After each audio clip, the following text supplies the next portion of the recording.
But as it relates to Ethiopia, which you talked about yesterday, there hasn't been anything done, correct? Or has there? Raised this. Well, raising it is one thing, but I mean, actually doing something about it. We have raised this. We raised the transfer of these types of UAVs in the case of Ethiopia as well. I don't have any actions to preview. Okay. We don't have. Well, not a preview. I'm not looking into the future. I want to go to the past because it's just curious to a lot of people why this all of a sudden now is a big violation of 2231 when you didn't call it out as such before. And I mean, you just said that you didn't. You just said you used there was a violation of a different resolution. But it would have been a violation of 2231 then too. But yeah, you never called it that. But anyway, so there was nothing done in terms of action on the drones being used in Ethiopia, and nothing in Syria and in Yemen. The response was sanctions on 6 entities. 6 individuals. Individuals. Yeah. Is that so? I'm correct in that. Look, Matt, I think that this is. Let me just correct 6 on in terms of Yemen, sanctions on 6 individuals. Nothing on no action on Ethiopia. No action Syria. Okay.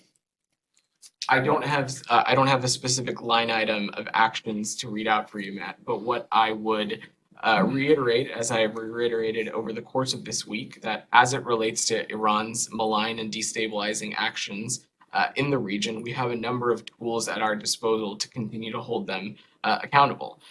Some of them are UN Security Council resolutions, some of them are sanctions, some of them are other actions, and at every turn we have not hesitated to use these actions.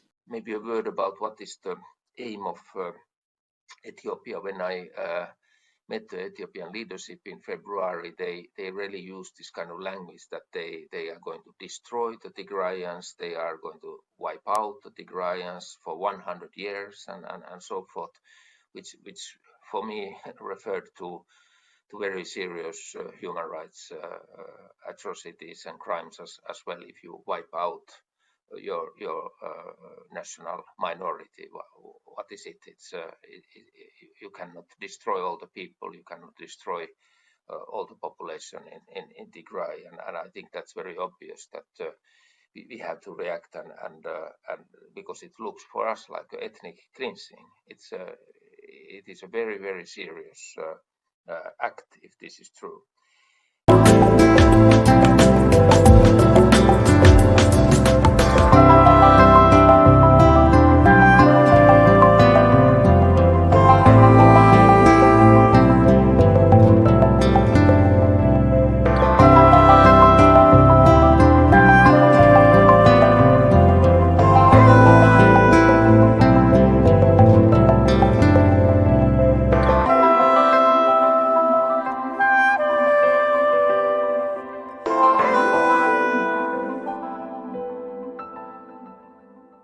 Autumn presents A Reporter at Large, published in the print issue of The New Yorker with the headline, The Palace Gates, written by John Lee Anderson.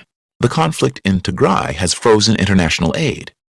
As a result of the fighting and the evidence of war crimes, the Biden administration has cut off Ethiopia's access to credits and loans. But Abiy has other funders who are less concerned with human rights violations. On a helicopter trip to Awash National Park, a swampy wilderness east of Addis, he traveled with a group of Emiratis, whom he introduced vaguely as friends. Abiy had built a lakeside tourist resort in the park. The water was disconcertingly infested with crocodiles, but the landscape was ruggedly beautiful, and the developers had erected kid-friendly animal statues around the grounds. The resort was one of half a dozen that Abiy was having constructed in Ethiopia. The idea was to seek international partners that would run them as concessions, and to use them as hubs to develop the countryside. Over dinner, at a long table by a swimming pool, we listened as Abiy spoke about how Ethiopia could be useful to its allies. For one thing, he suggested, Ethiopia could fight their wars for them. He had noticed that Westerners no longer seemed eager to send their sons into combat, but Ethiopians were good fighters, he said.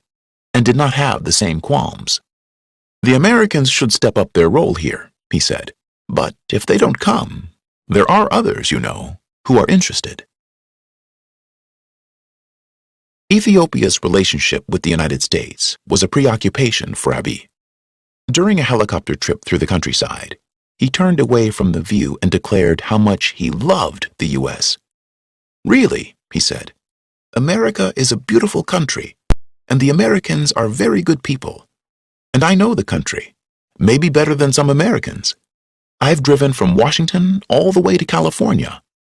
In the mid-2000s, Ethiopia became a regional ally of the U.S., sending troops to invade Somalia to fight al-Shabaab, an insurgent group linked to al-Qaeda. After Abiy's time in the military, he worked for the government in cybersecurity and intelligence, and spent some time in U.S. training programs. In the Iraq War, I fought with them, he said. I was the one who would send intelligence from this part of the world to the NSA on Sudan and Yemen and Somalia. The NSA knows me. I would fight and die for America. The NSA knows me. I would fight and die for America. The NSA knows me. I would fight and die for America.